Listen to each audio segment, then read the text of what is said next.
Assalamualaikum warahmatullahi wabarakatuh. Ya, kita lanjutkan kaji kita menyambung kajian kitab Al-Jawharul Mauhub halaman 65. Pada beberapa kali pertemuan yang lalu kita udah mengkaji bab tersebut. Hari ini kita lanjutkan lagi. Silakan baca.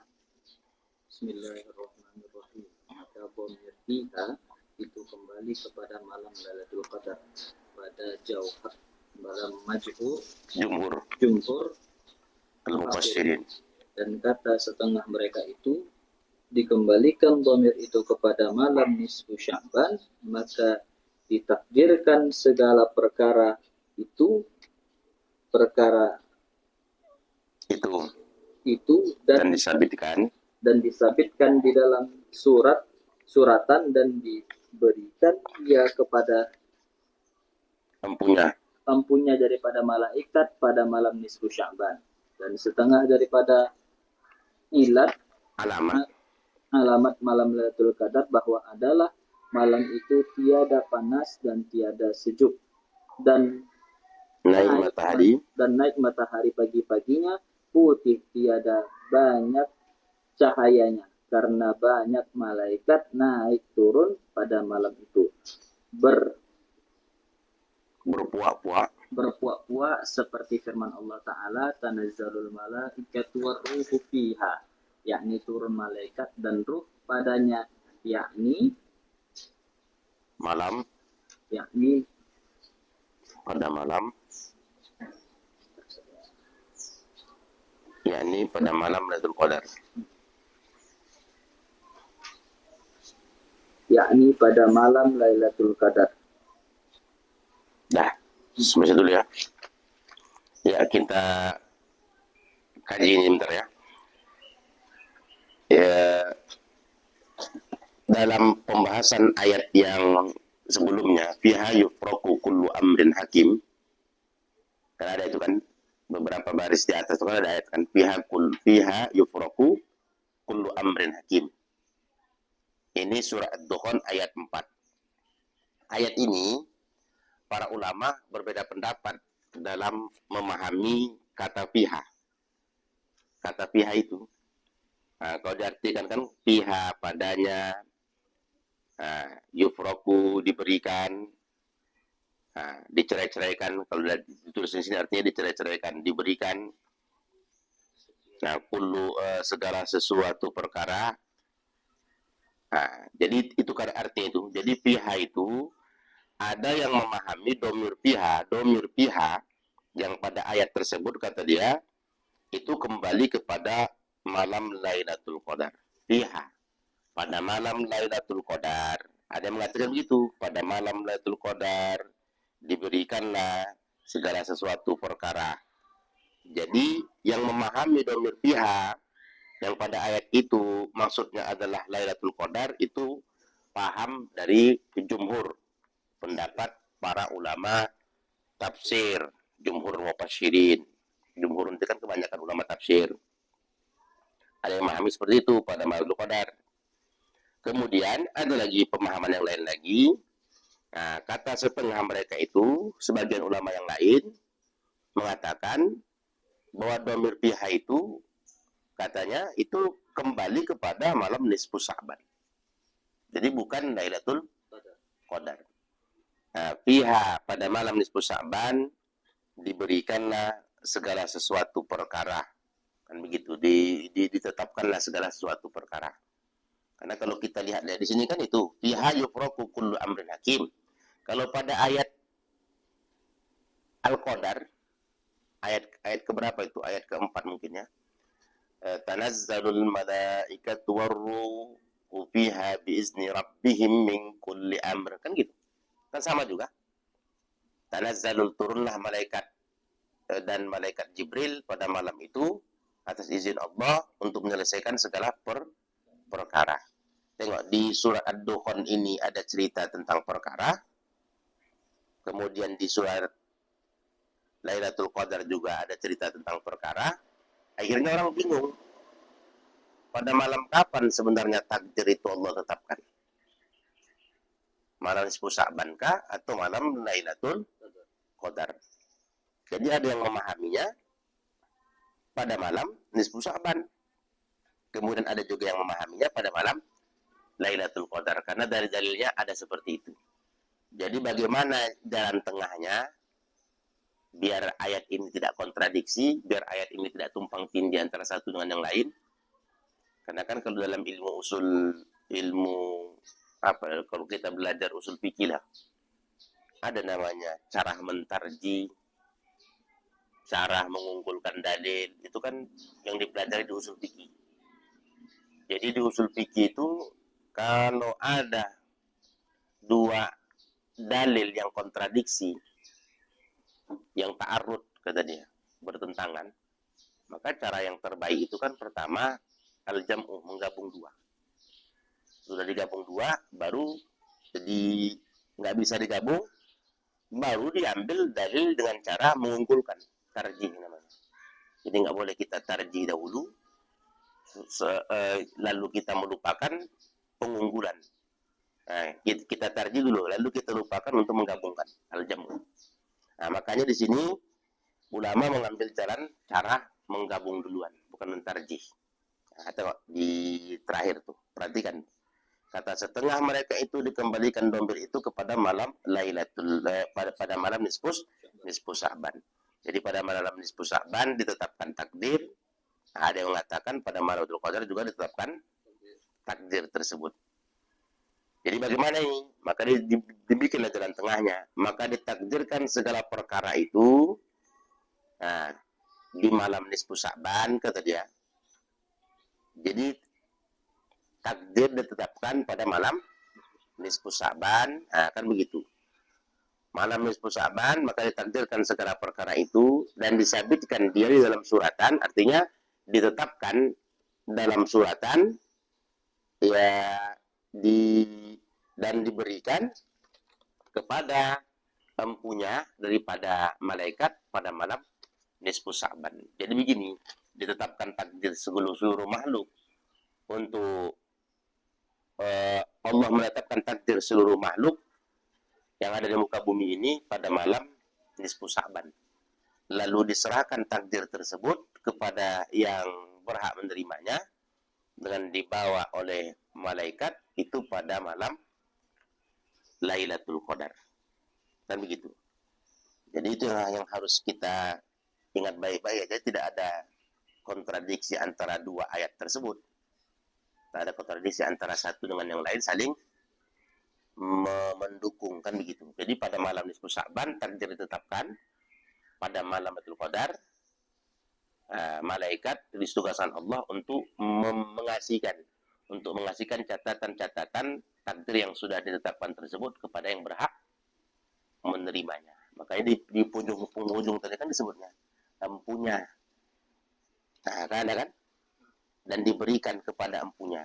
Yang punyalah empunya daripada malaikat pada malam nisfu Sya'ban. Kata dia kan, empunya daripada malaikat pada malam nisfu Sya'ban. Jadi begitulah cara mengunggulkannya.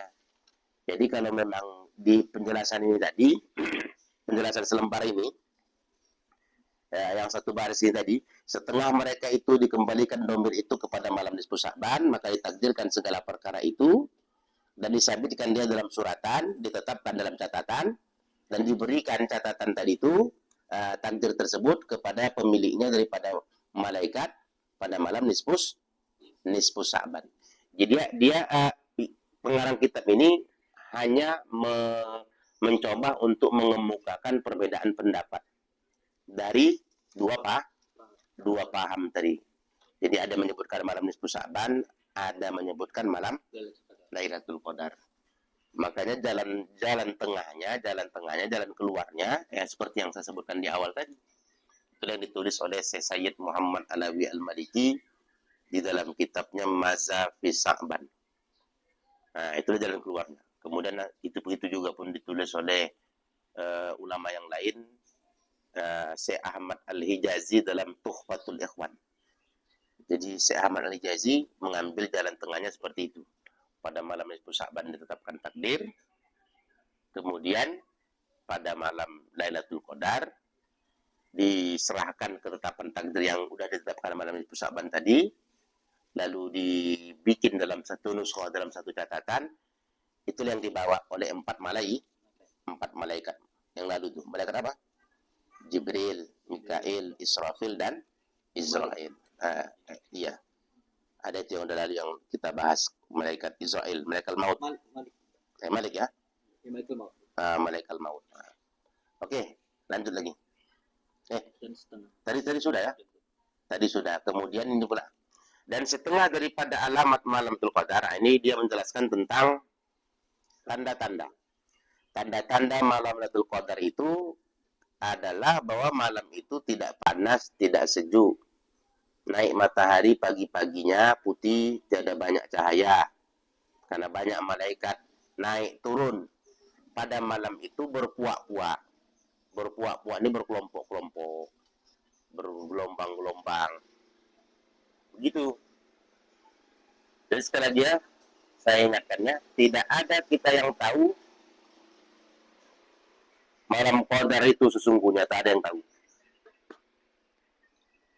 Allah lah yang tahu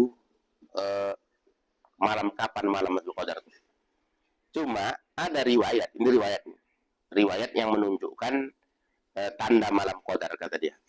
Jadi disebutkan di sini tanda malam Qadar itu cuaca, kata dia, cuaca pada siang harinya bahwa adalah malam itu pada malamnya itu, kata dia, tak panas tak dingin, berarti tak terlalu panas sekali, tak hujan, tak dingin.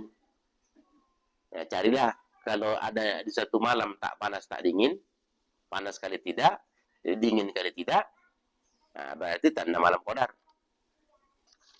Jadi itu, kurasa kalau kita di Medan ini mana ada cerita tak panas, panas lah. Gitu. Tiada panas, tiada sejuk, tiada dingin. Kemudian naik matahari pagi-pagi, matahari itu muncul, naik katanya. Matahari itu muncul waktu pagi, putih. Putih, tak banyak cahayanya. Berarti taklah seperti kata, macam ini kan terang nih cahayanya, siang nih. Nah, tapi kalau yang seperti disebutkan ini, matahari itu naik, kata dia, tiada banyak cahayanya. Tak terang kali. Kenapa tak terang kali? Tapi bukan mendung ya. Nah, karena banyak malaikat naik turun pada malam itu. Jadi saking penuh sesaknya bumi ini, banyak malaikat naik turun berkelompok-kelompok sampai berpengaruh kepada cahaya matahari ya, yang muncul di pagi hari itu. Nah, begitulah ketentuan yang harus kita pahami baik-baik. Makanya kan disebut definisi malam Qadar itu sendiri kan berbeda-beda. Kita selama harinya kita pahami malam Qadar itu apa? Malam penuh kemuliaan. Malam Qadar, malam yang pahala berlipat ganda. Malam Qadar, malam sempit, karena saking banyaknya malaikat yang turun. Tapi ada lagi menyebutkan malam Qadar, Qadaro, takdir. Kan begitu kan? Nah, Qadaro, penentuan. Nah, malam penentuan takdir. Nah, itu tadi ada yang memahami pada malam Lailatul Qadar penentuan takdir. Tidak, takdir sudah ditentukan nisfu Sya'ban, diserahkan ketentuan tadi pada malam Lailatul Qadar. Begitu. Udah paham kan kira-kira? Nah, kemudian yang berikutnya lagi, berpuak-puak kata dia, berdasarkan firman Allah, tanazzalul malaikatu waruh. Nah, ini dia ayat keempat surat Al-Qadar. Turunlah malaikat dan ruh pada malam itu, malam Lailatul Qadar. Yakni turunlah malaikat dan ruh padanya, yakni pada malam Lailatul Qadar. Itu arti itu. Nah, belum dijelaskannya. Ruh itu apa? Apakah ruh itu malaikat Jibril? Selama hari ini kita pahamkan ruh itu kan malaikat Jibril. Tapi dia nggak menjelaskan di sini apa maksud ruh itu, siapa itu ruh sebetulnya. Nah, betulkah malaikat Jibril yang turun atau ada malaikat yang lain? Nah, nanti kita kaji lebih lanjut penjelasan itu. Silakan baca. Dan diriwayatkan dalam pada malam Lailatul Qadar itu turun malaikat dan mereka itulah yang diam pada Sidratul Muntaha, dan Jibril alaihi salatu wassalam dan sertanya 4 panji-panji, maka diberdirikan satu panji di atas kubur Nabi Muhammad Shallallahu Alaihi Wasallam, dan satu panji didirikan atas Baitul Maqdis, dan satu panji didirikan atas Masjidil Haram, dan pada setengah riwayat atas Baitullah, dan satu panji didirikan atas Bukit Tursina. Dan tiada ditinggal ia akan satu rumah yang ada padanya mukmin laki-laki atau perempuan, melainkan masuk ia akan dia dan memberikan salam atasnya. Berkata ia, wahai mukmin laki-laki atau mukmin perempuan, bahwasanya Tuhan yang bernama Salam memberi salam akan kamu, melainkan orang yang mengkali meminum arak dan memutuskan tali silaturahmi, dan orang yang memakan daging babi. Nah. Ini kalau dibacanya ayat ini, itu makanya demo tentang babi semalam. Ini ada cerita daging babi. Nah, perhatikan ya. Diriwayatkan adalah pada malam Lailatul Qadar itu turun malaikat. Nah, jadi malam Lailatul Qadar turun malaikat, dan mereka yang diam pada Sidratul Muntaha. Yang turun itu adalah malaikat yang berada di Sidratul Muntaha, yang tinggalnya Sidratul Muntaha. Nah, itu maksudnya itu. Pada malam Lailatul Qadar itu turun malaikat, dan mereka lah yang diam pada Sidratul Muntaha. Nah, malaikat yang tinggal di Sidratul Muntaha. Dan Jibril alaihi salam, nah, begitu juga yang turun, ikut juga malaikat Jibril. Dan sertanya 4 panji-panji. Malaikat yang turun tersebut membawa 4 panji-panji, 4 bendera. Panji-panji itu bendera, tanda kebesaran yang dibawa. Nah, maka didirikan satu panji, satu bendera. Ada 4 bendera yang dibawa, diletakkan atau ditegakkan satu bendera di atas kubur Nabi Muhammad SAW. Kemudian satu bendera lagi didirikan di atas Baitul Maqdis, dan satu bendera lagi, satu panji lagi didirikan di atas Masjidil Haram. Dan setengah riwayat, ada riwayat lain yang menyebutkan didirikan di atas Baitullah. Nah, jadi tadi kan di Masjidil Haram ada yang menyebutkan begitu, ada juga menyebutkan di Baitullah, di Ka'bah itulah Baitullah kan gitu. Nah, kemudian dan satu panji lagi didirikan di atas Bukit Tursina. Nah, Baitullah. Jadi Masjidil Haram. Nah, jadi antara itu riwayat tadi, kalau tidak di kubur Nabi, di Baitul Maqdis, kemudian di Masjidil Haram, kemudian di Bukit Tursina, atau di Baitullah. Dan tiada, kata dia, tiada tinggal ia akan satu rumah yang ada padanya mukmin laki-laki atau perempuan, melainkan masuk ia akan dia. Jadi malaikat-malaikat yang turun tadi tidak ada melewati satu rumah yang mereka lewati yang tidak ada mereka ucapkan ucapan salam. Nah, begitu disebutkan di sini ya. Jadi tidak ada satu rumah pun yang mereka tinggalkan yang tidak ada mereka ucapan salam. Dan tiada ditinggalkan ia akan satu rumah yang ada padanya mukmin laki-laki atau perempuan, melainkan masuk ia akan dia dan memberi salam. Nah, jadi malaikat tadi kalau udah melewati satu rumah, masuk, mengucapkan salam. Assalamualaikum. Diucapkan salam lah, wahai penghuni rumah, ya ahlul bait, wahai penghuni rumah, Tuhanmu assalam, kirim salam. Nah, begitu kata dia tuh. Kan disebutkan ini. Jadi masuk ia akan dia dan memberi salam atasnya. Berkata ia, ini kata dia, kata malaikat tadi, hai mukmin laki-laki, hai mukmin perempuan, bahwasanya Tuhanmu yang bernama Assalam, Allah Tuhan Assalam, akan begitu kan, memberi salam untuk kalian semua. Jadi hampir semua rumah orang mukmin itu diucapkan salam. Setiap yang mana rumah yang dilewati, diucapkanlah salam oleh malaikat. Kecuali, ada pengecualian yang tak dapat ini. Nah, mana yang tak dapat itu? Jadi nggak semua orang itu nanti yang akan mendapatkan doa keselamatan dari para malaikat yang turun itu. Siapa yang tak dapat itu? Orang yang suka minum minuman keras, mengekali, terus-menerus mengkonsumsi minuman keras. Kalau sekarang narkoba, puasa-puasa juga, maki-maki juga. Nah, ini nggak dapat ini. Nah, kemudian siapa lagi yang qati'ur rahim memutuskan tadi? Silaturahim. Kemudian orang yang makan daging babi. Makan yang haram, makan babi. Nah, makanya mengapa orang kadang benci kali nengok babi ini. Semana lah. Kita melihat babi ini tak ada yang senang. Tapi bukan berarti Allah menciptakan babi ini sia-sia. Salah itu. Kalau seandainya diciptakan Tuhan haram, kita benci, kenapa diciptakan Tuhan? Nah, nggak boleh begitu. Pasti yang Allah ciptakan itu ada manfaat. Tapi bukan untuk dimakan. Babi itu diciptakan bukan untuk dimakan. Allah ciptakan babi itu adalah untuk keseimbangan alam di dunia ini. Ada kuman-kuman tertentu. Ada satu kitab, satu buku saya baca, Mukjizat Ilmiah dalam Al-Quran. Nah, di sana disebutkan, ada kuman di bumi ini yang itu hanya bisa mati dengan muncung babi. Makanya babi itu suka nyorodok-nyorodok tanah mencari kuman itu. Lalu kuman itu mati. Kalau seandainya kuman itu nggak dimatikan oleh babi, akan berkembang menimbulkan wabah penyakit. Maka tak layak untuk dimakan babi tersebut. Kuman yang berbahaya itulah yang bisa dimatikan lewat babi. Allah ciptakan itu.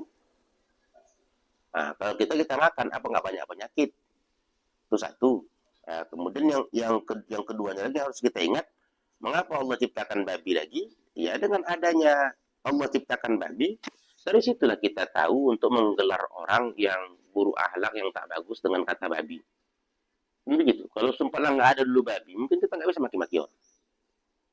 Nah, makanya dengan ada babi itulah mungkin kita bisa maki orang. Ini ya, BABI lah kau orang kan gitu. Nah, dengan adanya babi tersebut. Laki bini saja kalau udah maki-makian penyebutan kata-kata itu, makin tambah hebat berantem. Nah, kenapa? Karena hewan yang Allah haramkan, sampai dilayangkan benda yang diharamkan itu ke muka dia. Di situ yang kadang membuat orang marah. Jangankan kita ya, yang pengkonsumsi itu saja kalau disebutkan itu, ngamuk dia. Padahal itu menjadi makanan dia. Ya, terus. Dan daripada Anas radhiyallahu anhu bahwasanya Rasulullah sallallahu alaihi wasallam bersabda, apabila adalah pada malam Lailatul Qadar turun Jibril di dalam perhimpunan daripada malaikat, mensolawat mereka itu dan memberi salam mereka itu atas tiap-tiap orang yang berdiri dan yang duduk, yang menyebut akan Allah Ta'ala. Iya. Tadi kan penyebutan riwayat yang di atas kan umum. Sampai orang-orang tidur pun seolah-olah dapat salam. Rumah-rumah yang ada orangnya tak ibadah pun seolah-olah diberi salam. Diperjelas lagi oleh riwayat ini. Daripada Anas, kata dia kan, riwayat daripada Anas radhiyallahu an, bahwasanya Rasulullah bersabda, apabila datang malam Lailatul Qadar, adalah pada malam Lailatul Qadar, malaikat Jibril itu turun. Kan ada kata ruh tadi kan. Malaikat Jibril itu turun dan malaikat-malaikat yang lain dalam kelompok kumpulan malaikat yang begitu banyaknya. Bagaimana? Malaikat itu mendoakan mereka itu, dan mereka itu juga memberikan salam kepada tiap-tiap orang mukmin yang berdiri, berqiyamul lail, yang duduk, yang berzikir, berarti yang beribadah. Yang beribadah itu yang mendapatkan. Sementara yang tak beribadah tidur dia di rumah, belum tentu dapat. Jadi riwayat yang kedua ini mempertegas penjelasan hadis di atas tadi yang belum duduk lah. Kita rasa masih mengambang dia. Karena sifat tadi kan umum di atas. Sudah dijelaskan di bawah, jadi yang mendapatkan salam itu hanya orang-orang yang beribadah. Itulah makanya Rasulullah menyuruh taharru Lailatul Qadri fi asri awakhir min Ramadan. Intai kamulah malam Qadar itu pada 10 terakhir di bulan Ramadan. Maka disitulah kita disuruh untuk giat beribadah agar kita dapat doa malaikat tadi assalam dengan ucapan salam dari malaikat Jibril tersebut. Nah, Berarti kita secara otomatis dikategorikan mendapatkan Lailatul Qadar. Begitulah. Terus Dan daripada Abu Hurairah radhiyallahu anhu bahwasanya malaikat pada malam itu terlebih banyak daripada bilangan anak batu, maka dikehendaki dengan ruh itu Jibril. Ya nih. Kemudian bersumber dari Abu Hurairah riwayat juga disebutkan malaikat yang turun pada malam Lailatul Qadar itu jumlah mereka itu sangat banyak. Banyak sekali jumlah mereka itu melebihi jumlah batu kerikil yang ada di muka bumi. Jadi banyaknya batu kerikil, anak batu itu batu kerikil. Jadi terlebih banyak daripada bilangan anak batu. Banyaknya batu yang ada di muka bumi ini dibanding dengan malaikat yang turun, lebih banyak lagi jumlah malaikat yang turun pada malam Lailatul Qadar tersebut. Nah, itu dia memperjelaskan itu. Nah, kemudian dikehendaki dengan ruh, kan ada kata ruh tadi kan? Tanazzalul malaikatu warruh.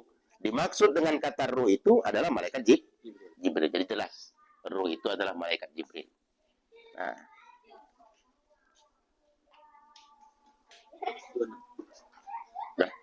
Ya, demikian kita padakan kaji kita sampai sini ya. Pertemuan akan datang kita lanjutkan lagi. Demikian. Assalamualaikum warahmatullahi wabarakatuh.